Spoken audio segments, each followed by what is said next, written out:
छत्तीसगढ़ की बस्तर लोकसभा सीट वो सीट जो बीजेपी का गढ़ मानी जाती रही है। हालांकि 2019 में कांग्रेस के दीपक बैज ने यहां से चुनाव जीता था, लेकिन 2024 के लोकसभा चुनाव में एक बार फिर से बीजेपी ने ये सीट अपनी झोली में डाल रही है और ये कारनामा करने वाले हैं महेश कश्यप।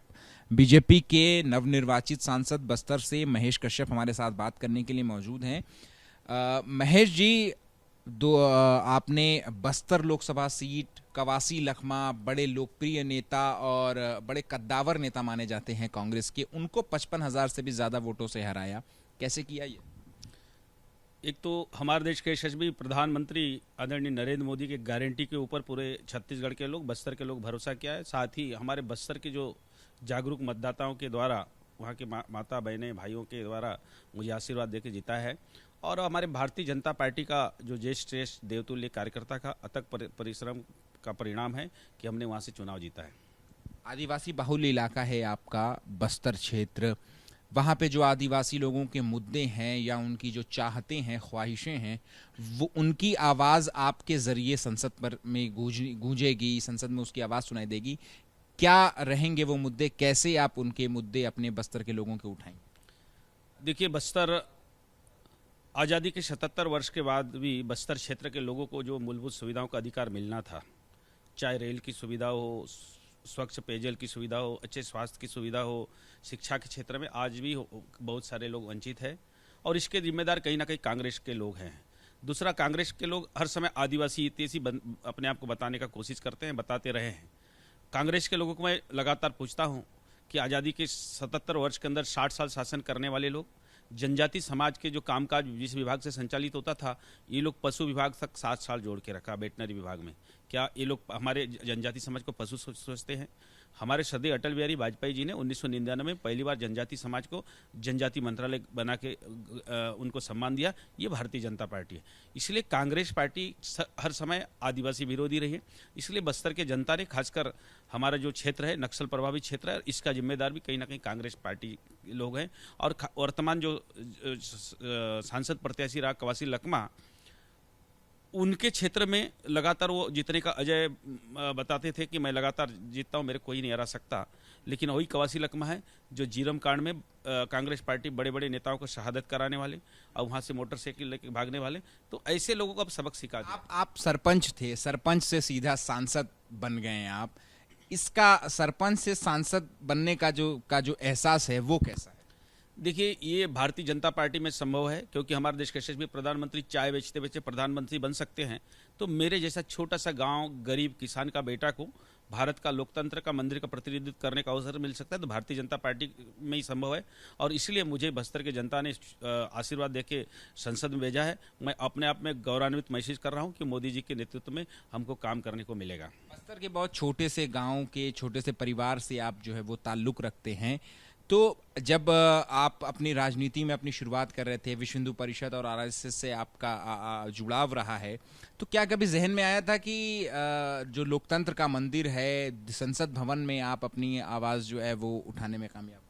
देखिए, ऐसा कभी नहीं सोचा, क्योंकि मैं जिस गांव में रहता हूं मात्र 60-65 घर है। वहाँ टीवी भी नहीं होता था, ना सोशल मीडिया नहीं होता था, दुनिया से अनभिज्ञ थे। और हम उस गांव में हमको स्कूल शिक्षा में लेने में बहुत दिक्कत हुआ। लेकिन फिर भी बाद में हमारे कुछ लोगों के साथ, सामाजिक संगठन के साथ हमारा संबंध हुआ और धीरे धीरे हम बस्तर को जानने लगे, देश को जानने लगे।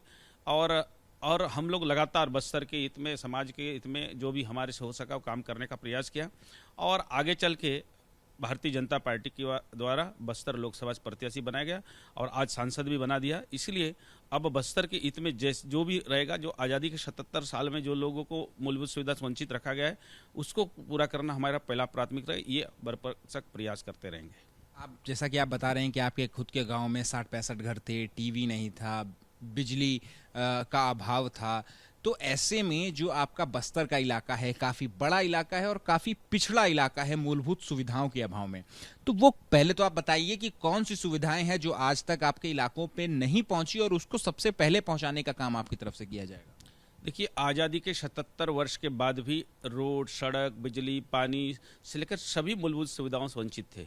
श्रद्धेय अटल बिहारी वाजपेयी को मैं नमन करता हूँ, प्रणाम करता हूँ, जो प्रधानमंत्री सड़क योजना बनाया, तब जाके हमारे बस्तर के कई गांव में रोड मिलता है। आज़ादी के 77 साल के बाद भी हमको लाइट नहीं मिलता था बहुत सारे। अभी की स्थिति बताइए महेश जी, हम अभी में है बात करें 2024 में कौन सी सुविधाएं ऐसी हैं जो आज तक आपके इलाकों में नहीं पहुंची और आप वो सुविधाएं पहुंचाने का काम? देखिए, हमें आज़ादी के इतना वर्ष होने के बाद भी रेल की सुविधा का आज हमको लाभ नहीं मिल रहा है। अच्छे बड़े स्वास्थ्य के क्षेत्र में बड़ा कोई हॉस्पिटल नहीं है, एम्स जैसा हॉस्पिटल होना चाहिए, बड़े सुपर हॉस्पिटल होना चाहिए। अच्छे शिक्षा के क्षेत्र में अच्छा गुणवत्ता रहित शिक्षा होना चाहिए, और स्वच्छ पेयजल पीने में आज भी हमारे लोग अंदर के लोग तरस रहे हैं, जो अंदरूनी गांव में रहते हैं, नाले और कुएं के पानी पीने में मजबूर है, क्योंकि वहाँ सरकार चाहते भी उनका सुविधा पहुंचा नहीं पा रहे, क्योंकि नक्सल प्रभावित क्षेत्र है। तो इन क्षेत्रों में हम उनको ये सब सुविधाओं उपलब्ध कराना हमारा पहला प्राथमिकता होगा।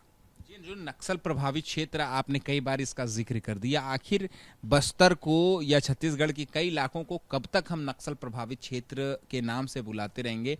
आखिर कब इस समस्या का समाधान होगा और आपका इसमें क्या योगदान होगा एक सांसद के तौर पर? देखिए, नक्सलवाद का पोषण करने वाले, संरक्षण देने वाले कांग्रेस जैसे के पार्टी के लोग हैं, कांग्रेस के लोग हैं, लेकिन भारतीय जनता पार्टी का सरकार छत्तीसगढ़ में 15 वर्ष हमारे आदरणीय डॉक्टर रमन सिंह के नेतृत्व में रहा। लगातार नक्सल के खिलाफ हमारा अभियान चलता रहा, और 5 वर्ष पूर्व कांग्रेस का सरकार आने के बाद वो लोग दावा करते थे नक्सलवाद खात्मा हो गया, लेकिन अचानक 24 में हमारी सरकार बने, 23 में फिर से नक्सलवाद का गतिविधि बढ़ा है। लेकिन हमारे देश के यशस्वी गृह मंत्री ने स्पष्ट कर दिया है कि हम 2-3 वर्ष के अंदर नक्सलवाद को खात्मा करेंगे। हमारे प्रदेश के यशस्वी गृह मंत्री ने उनको बातचीत का न्योता भी दिया है। अगर नहीं मानते हैं, साम दाम दंड भेद का नीति अपनाएंगे और नक्सलवाद को खात्मा करके बस्तर में शांति। धर्मांतरण एक बहुत बड़ा मुद्दा है आपके इलाके में, आपने भी इसके खिलाफ कई दशकों तक, कई सालों तक जो है वो काम किया हुआ है। क्या आपको लगता है कि ये अभी भी मुद्दा है और इससे निपटने के लिए या कन्वर्जन से निपटने के लिए भी कोई आपके पास वे फॉरवर्ड या रास्ता रूपरेखा है? देखिए, महेश कश्यप या भारतीय जनता पार्टी का मुद्दा नहीं है, उसका विषय नहीं है। बस्तर के सभी आदिवासी जनजाति वहाँ के रहने वाले समाज का विषय है, क्योंकि बस्तर के लोग मुगल शासनकाल में, अंग्रेजों के शासनकाल में अपना संस्कृति, परंपरा, रीति रिवाज को सुरक्षित संरक्षित रखा। दुर्भाग्य से आज़ाद भारत के 30-40 वर्ष के अंदर सेवा, शिक्षा, स्वास्थ्य कार्य में कुछ लोग धर्मांतरण करके संस्कृति को वहाँ के तहस करने का कोशिश कर रहे हैं। इसके लिए स्वपुर्त वहाँ के समाज के लोग खड़े हो गए हैं, ग्राम सभा के माध्यम से रोकने का काम चल रहा है। हाँ, हमारे संवेदनशील सरकार ने संज्ञान में लेते हुए उनको कानून बनाने के लिए अभी छत्तीसगढ़ सरकार ने अभी बातचीत चल रहा है। आने वाला समय में कानून बनेगा और संवैधानिक रूप से उसको रोकने का प्रयास होगा। मोदी 3.0 तीसरी बार मोदी जी प्रधानमंत्री बन रहे हैं, इतिहास बनने जा रहा है। आपकी क्या भूमिका होगी और आप क्या मोदी सरकार से एक्सपेक्ट करेंगे कि आपकी कैसी उसमें भागीदारी? जी, हमारे देश के यशस्वी प्रधानमंत्री नरेंद्र मोदी जी तीसरी बार प्रधानमंत्री बनने जा रहे हैं, और वही मोदी जी है जो धारा 370-35 से जैसा काला कानून थोपने वाले कांग्रेस के लोग दावा करते थे कि धारा 337-35 कभी खत्म नहीं होगा। हर हम लोग नारा लगाते भारत माता की जय। धारा जम्मू कश्मीर को भारत माता का मुकुट कहा जाता है, और उस कलंक को मिटा करके मोदी जी ने भारत माँ का गौरव बढ़ाया। उस प्रधानमंत्री जी के शासनकाल में हमें उनके साथ काम करने का सौभाग्य प्राप्त हुआ है, और उनके नेतृत्व में, उनके मार्गदर्शन में हम लोग देश के हित में, 140 करोड़ जनता के हित में जो भी काम करना रहेगा तो हम उनके साथ कंधे से कंधे मिला के काम करेंगे। शुक्रिया बात करने के लिए। कैमरा पर्सन अश्विनी कुमार सिंह के साथ अहमद बिलाल, एबीपी न्यूज़, दिल्ली।